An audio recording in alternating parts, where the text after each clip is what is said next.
Yo,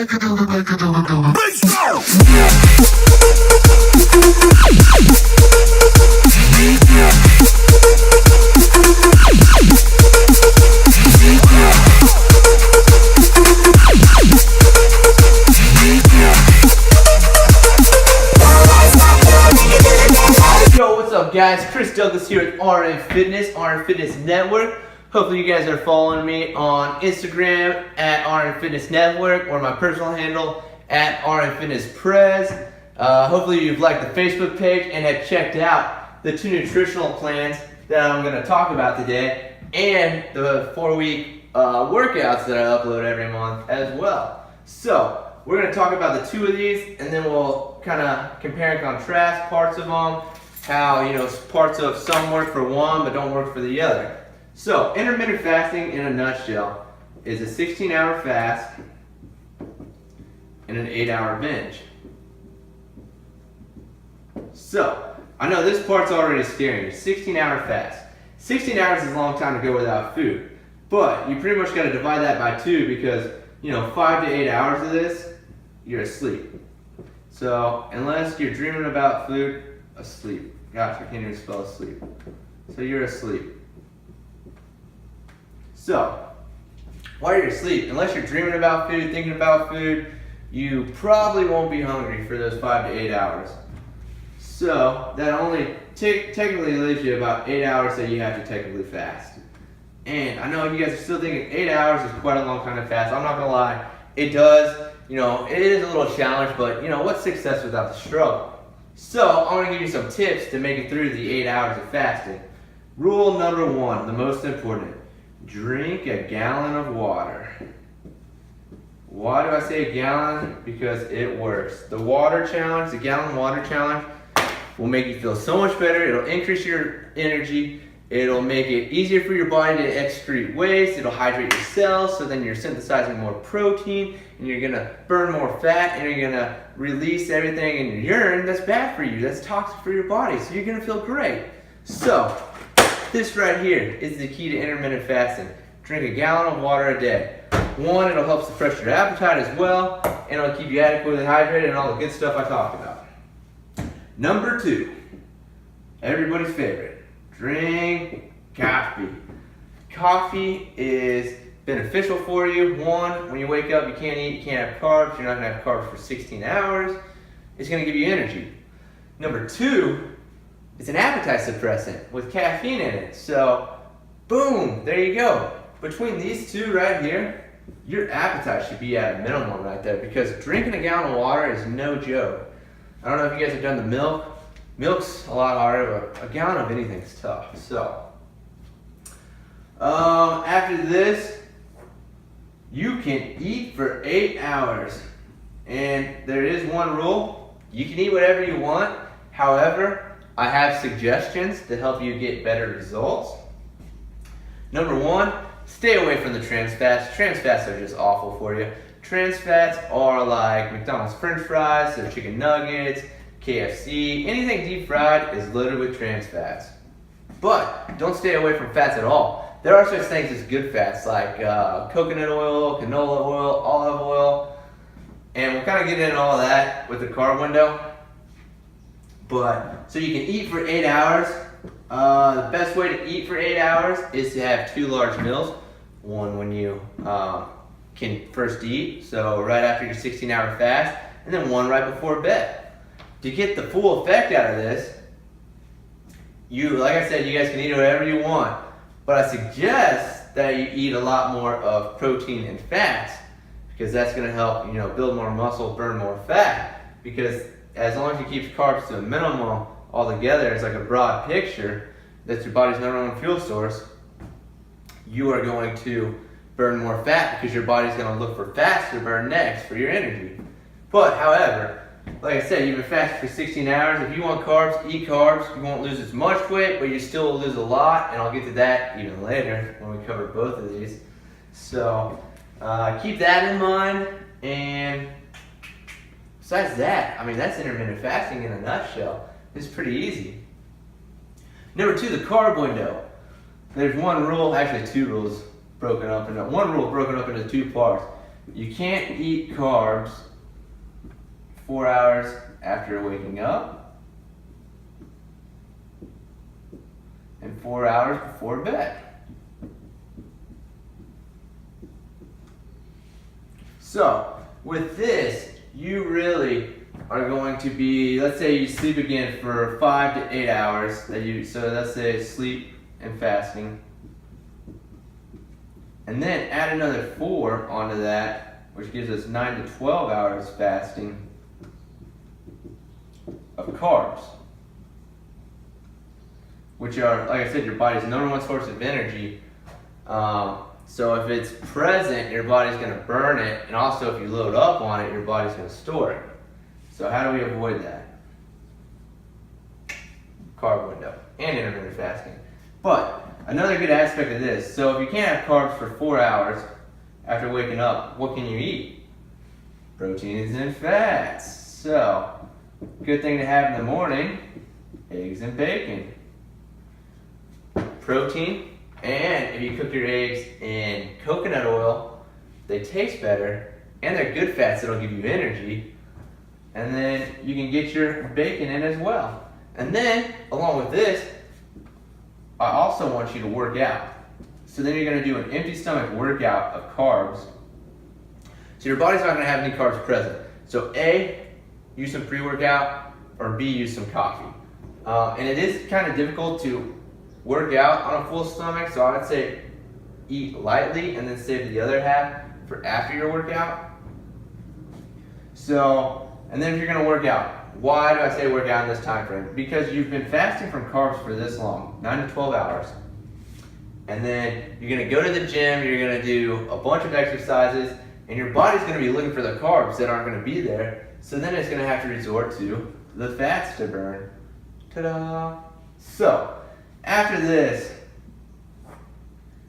from, throughout the day, you can eat whatever you want. Try to keep the trans fats to a minimum again. But besides that, just go for it. Eat whatever you want. And then, so eat whatever. So, then 4 hours before bed, no carbs.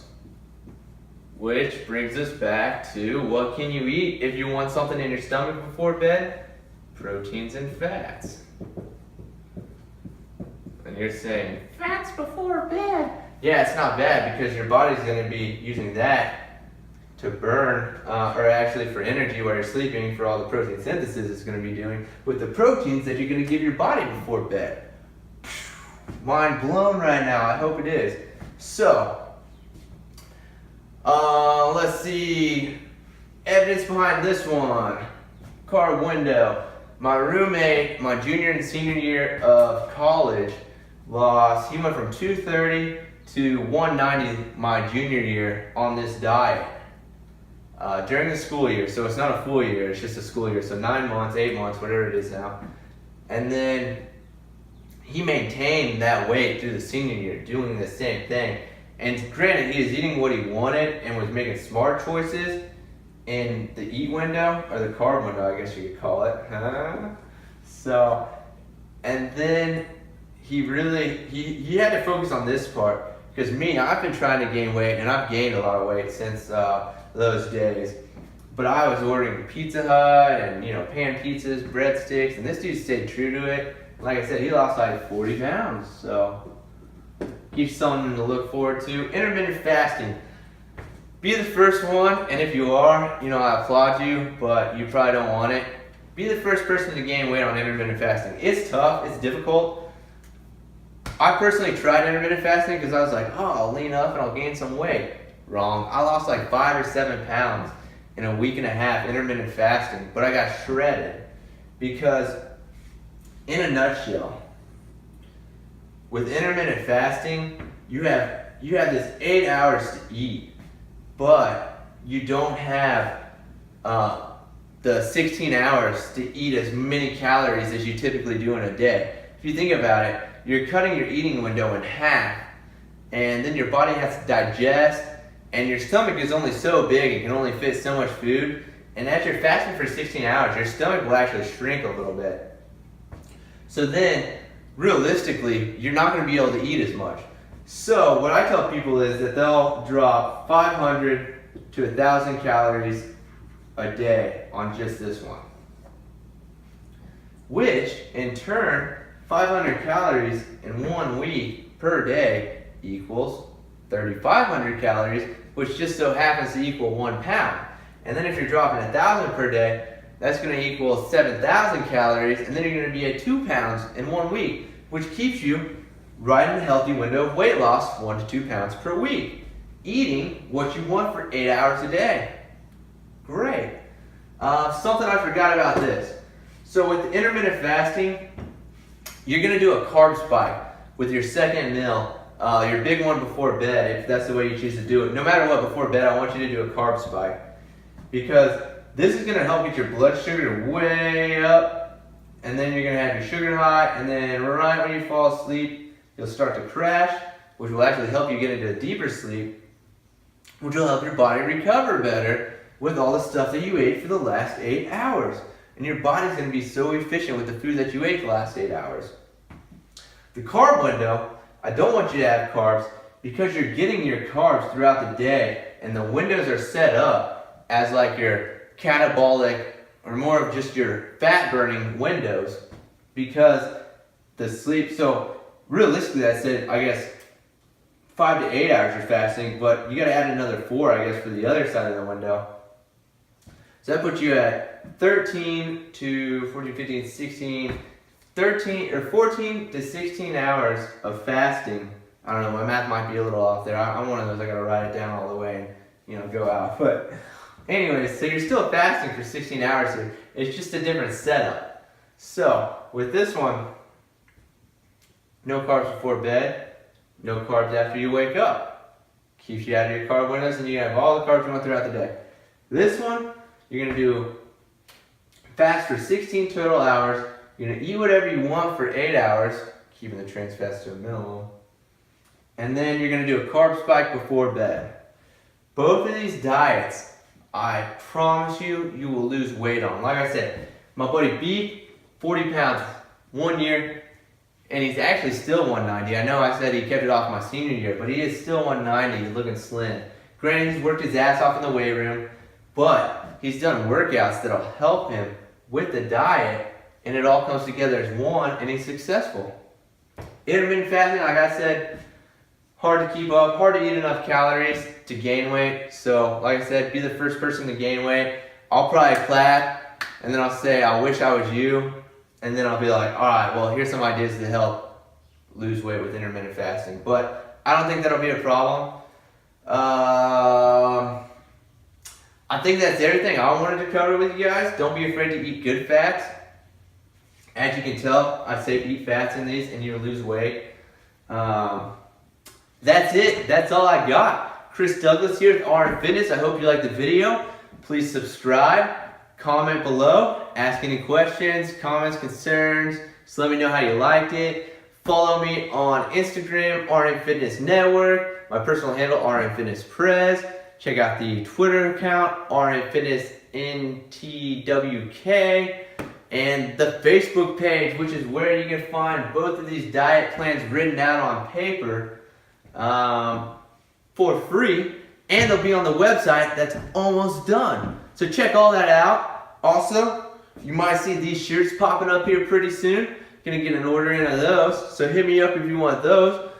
And I almost forgot, you guys can follow me on Snapchat for just my daily life, kind of see the gym stuff going on. Hopefully you're following abs every day, which I'll start posting to Snapchat.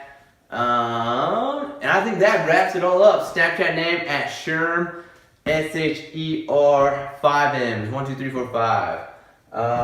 That wraps up the whole video. Have a good day. Hope you liked it. Woo! Make it